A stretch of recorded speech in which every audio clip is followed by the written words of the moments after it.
let's move on with criminal psychology. So, what do you mean by criminal psychology? So, as you can see, criminal psychology is the study of criminal behavior.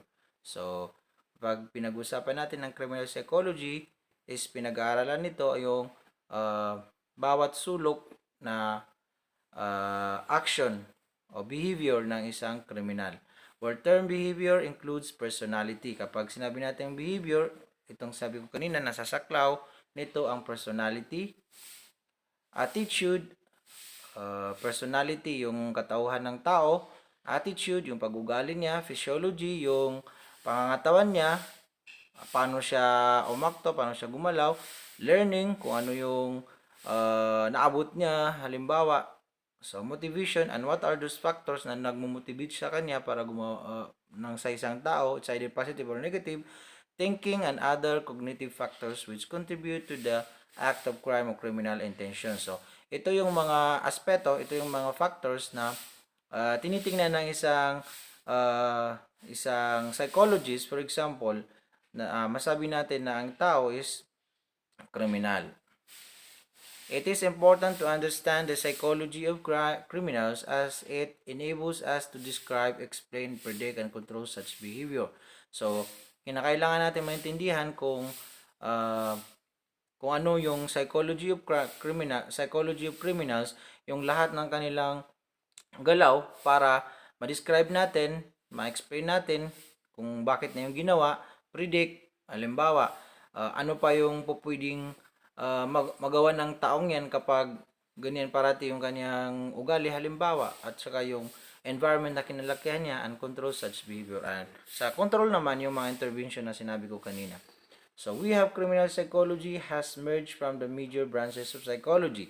So, yung criminal psychology is, pumasok na siya doon, sa branches of psychology, we have social psychology and clinical psychology.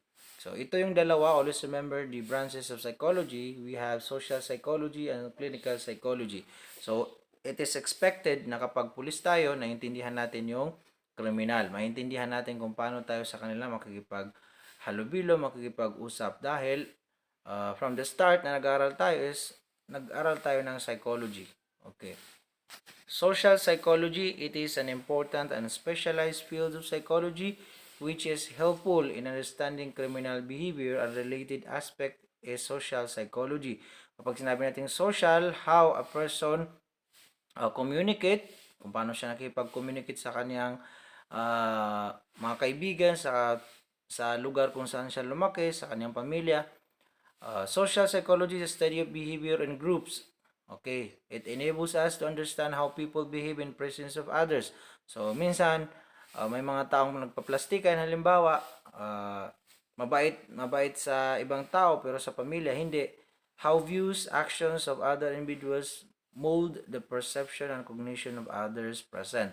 So, dito, masabi natin na mabait ang tao, halimbawa, hindi siya nagsisinungaling kung doon sa pinapakita niya sa atin. Social psychology studies important aspects such as competition. So, how a certain individual, for example, sa competition, nanalo siya, paano siya mag-behave, natalo siya, paano siya mag-behave. Collaborative behavior. So, halimbawa, report tayo sa isang subject natin. So, ano yung, paano siya makikipag-collaborate sa mga tao. Uh, yung kanyang gagawin, halimbawa, sa report is makakatulong, for example, mob behavior.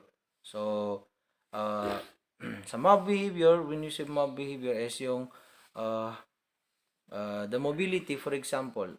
Okay, leadership, paano siya nakaka-influence sa tao. Group behavior, internal and external factors affecting group behavior, etc. This enables us to explain, understand, and control or predict behavior in social situations. So doon na naman tayo.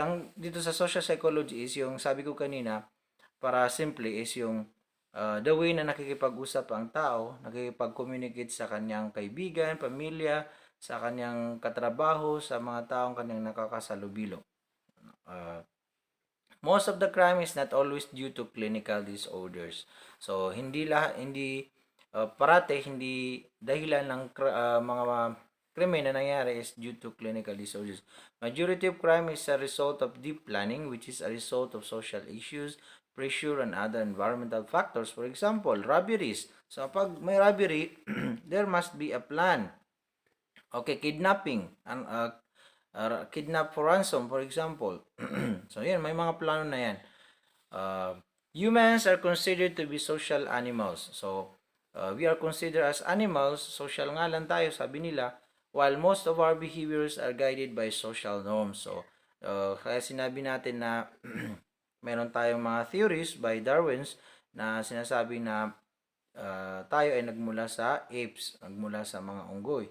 The definition of correct and incorrect behavior ethical and non-ethical behaviors and similar definition are culturally driven. So, nabubuhay ang isang tao doon sa mga social norms na ipinapatupad ng kanyang community. Okay. Social psychology enables us to understand the social context of a crime and reason which fosters such behavior. So, kapag naintindihan natin ang social psychology, it means to say we understand kung ano yung nakapalibot na batas, halimbawa sa pakikipag halimbawa umutang ka sa kapwa mo, so dapat bayaran mo yun. Yun yung mga halimbawa. Social psychology also enables us to understand cultural reasons of particular behavior. So, makikita natin sa tao, kaya pala siya ganyan, magsalita, manamit, dahil siya ay Maranao. Okay. CAB, which is a critical social issue, is related to status of females in a culture, status of children in a culture, status of males in a culture, and role of senior old members of a clan. So the best example of this is tayo uh, sa Muslim community, for example, sa atin ang although we are following modernization, so ang mga Muslim ang dapat lang talaga na na-appoint sa isang higher position is ang male. So, yan ang minsan hindi naintindihan. Tapos, ang leaders natin is dapat male, lalaki. So, yun yung mga hindi maintindihan ng ibang culture. These all and many more such factors can only be understood by having a deeper understanding of the culture and related social aspects. So, hindi mo maintindihan yung pag-ugali ng isang tao hanggat hindi mo naintindihan kung ano yung kanyang hugot. Ang sinasabi nating hugot is yung pinagmulan niya, for example, ano yung mga nakasanayan niya, sino-sino yung mga nakakasalamuhan niya. So, doon natin maintindihan ang social psychology. We have a theory, research, and experiments of social psychology. So, ito kapag ito naman, when we say theory, ito yung mga halimbawa, pinag-aralan, pinag-aralan na ang Maranao ganito kapag anong tawag dito?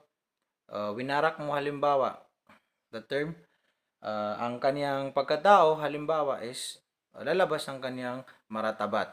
So research and experiments. So number 2 we have the clinical psychology. So the number 2 is clinical psychology enables us to understand the mental, physiological, emotional, and behavioral contributors of criminal behavior.